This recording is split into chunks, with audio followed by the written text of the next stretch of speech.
chance? À Lyon, très concrètement, est-ce que l'UMP a une chance? Est-ce que Michel Avart a une chance face à un Gérard Collomb qui s'éloigne de la ligne de son gouvernement, qui dit à demi-mot qu'il est vraiment, enfin voilà, il n'est pas l'ami des patrons, etc. Oui, mais il ne suffit pas de dire qu'on est l'ami des patrons pour être éloigné de la ligne du Parti socialiste aujourd'hui au pouvoir. Non, Gérard Collomb est bien socialiste et il est bien solidaire de toute la politique de ce gouvernement en matière de budget, en matière d'augmentation des impôts, en matière de réforme scolaire. Il est solidaire de tous les dispositifs aujourd'hui qui sont proposés au Parlement. Je rappelle qu'il est sénateur, qu'à ce titre, il vote en faveur de sa majorité socialiste. Donc il faut arrêter là aussi d'essayer de lui coller une autre étiquette que celle de son propre parti.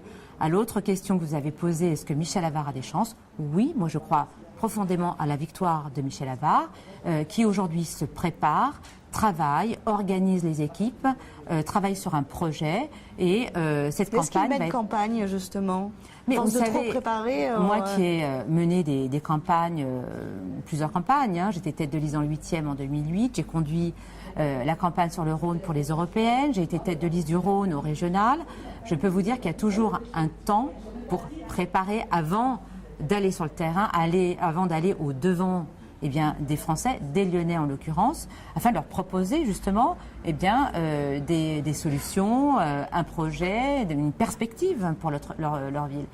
Donc ce que Michel Avart aujourd'hui fait, c'est qu'il travaille, il se prépare et nous serons tous derrière notre candidat pour gagner justement cette ville. Et nous ne la gagnerons que si nous sommes évidemment unis, rassemblés et porteurs d'espoir pour les Lyonnais.